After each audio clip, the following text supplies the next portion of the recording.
लेकिन अब आप लोग सब पत्रकार मित्र हैं, उनसे हम हाथ जोड़ करके प्रार्थना हम सब दिन करते हैं कि जब पहले क्या था अब क्या किया गया है।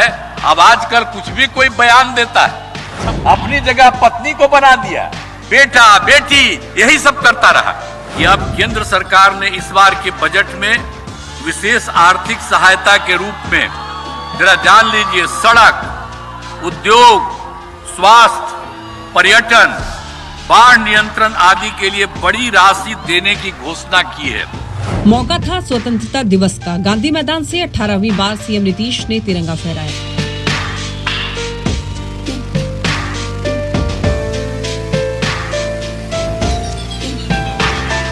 बिहार में सबसे ज्यादा बार झंडा फहराने का रिकॉर्ड भी नीतीश कुमार के नाम हो गया। इस मौके पर अपने भाषण में सीएम ने जहां सरकार की उपलब्धियां गिनवाई, तो वहीं इसमें आने वाले चुनाव का असर भी दिखा। नीतीश कुमार ने युवाओं, महिलाओं, अति पिछड़ा हर वर्ग को साधने की कोशिश भी की। 2 बड़ी घोषणाएं, 12 लाख नौकरी और 34 लाख रोजगार के जरिए बेरोजगारों के बीच सीएम बड़ा मैसेज दे गए।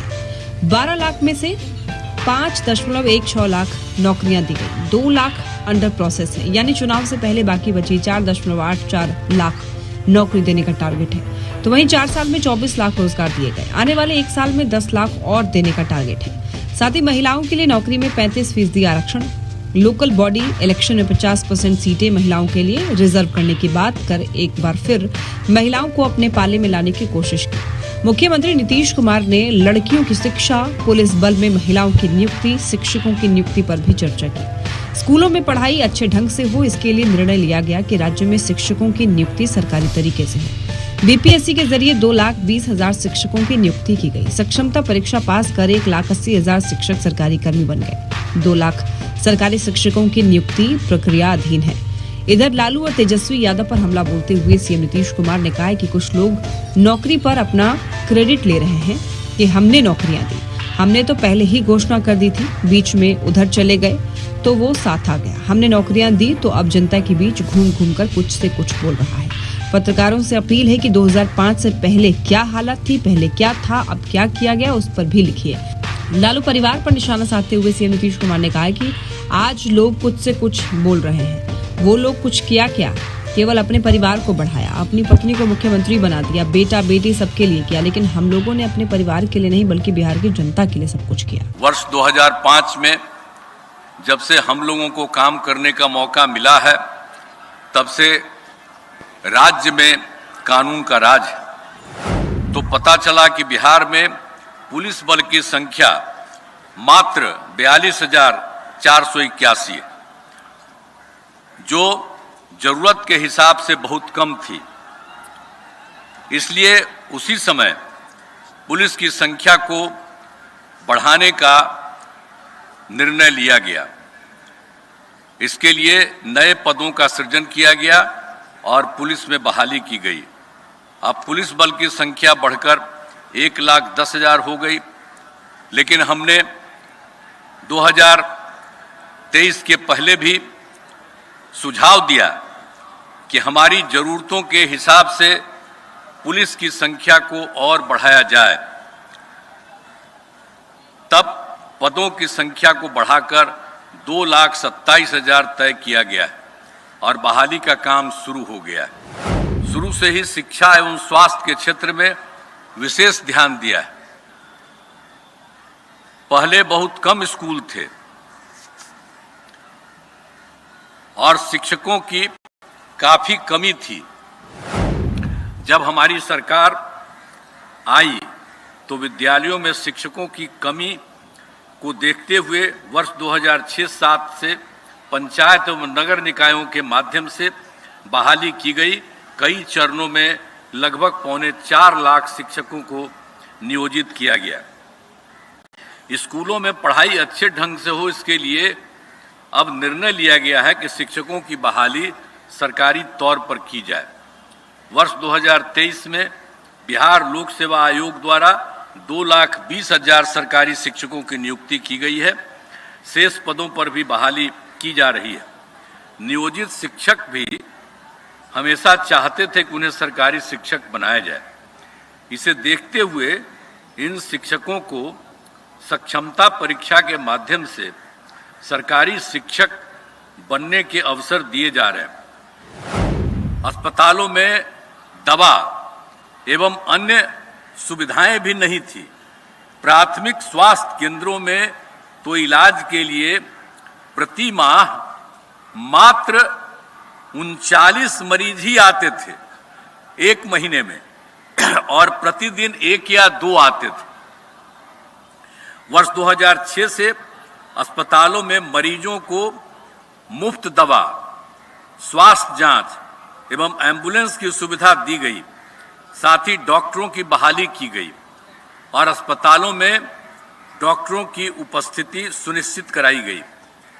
अब सुविधाएं काफी अच्छी हो गई हैं। 2020 से 7 निश्चय 2 के तहत सभी योजनाओं पर काम चल रहा है।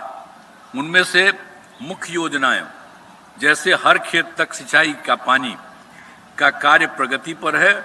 इसे जून 2025 तक पूर्ण कर लिया जाएगा। 7 निश्चय 2 के तहत टेलीमेडिसिन योजना शुरू की गई है।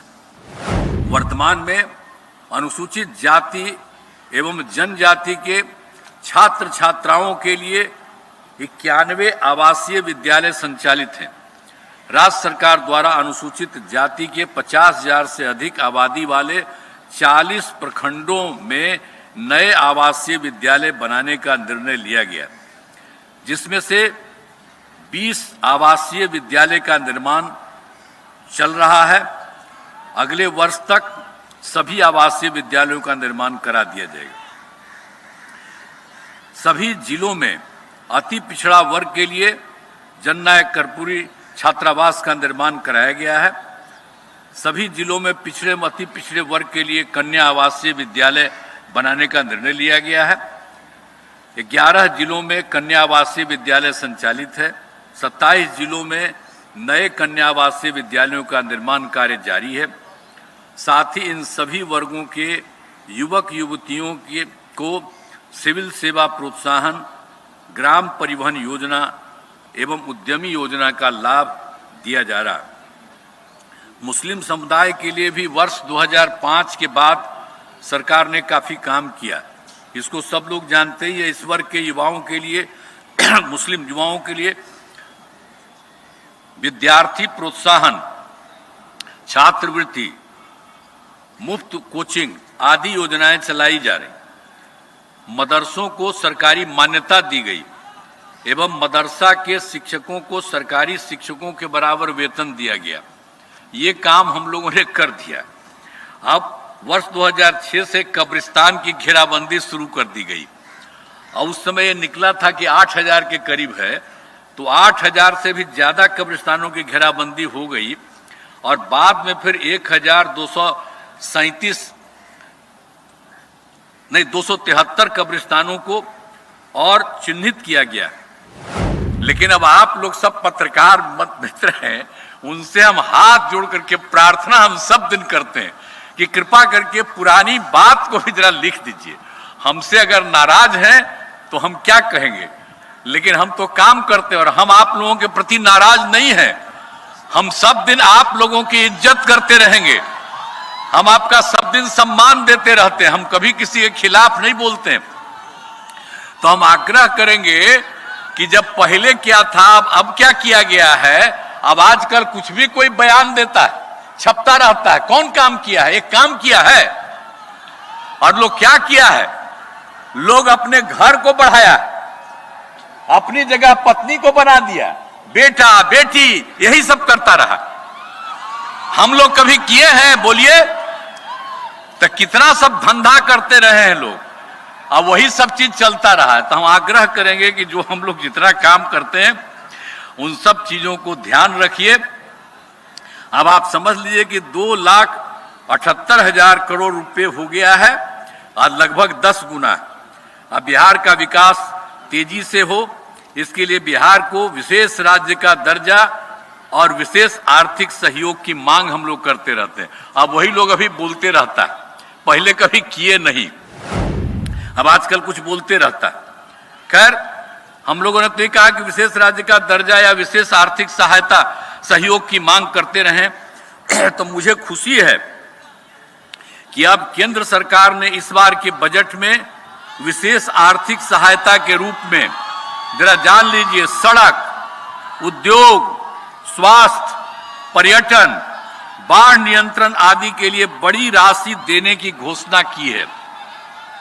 इसके लिए मैं आदरणीय प्रधानमंत्री श्री नरेंद्र मोदी जी के प्रति आभार व्यक्त करता हूं और आशा है कि भविष्य में भी बिहार को इसी तरह आवश्यकता अनुसार सहयोग मिलता रहेगा। तो हम लोग तो काम करते रहते हैं, केंद्र सरकार का सहयोग है, सब कुछ मिलता रहेगा, ये हम आग्रह करेंगे। जान लीजिए, सब काम होता रहेगा और एक एक चीज को, इन सब चीजों को जानते रहिए।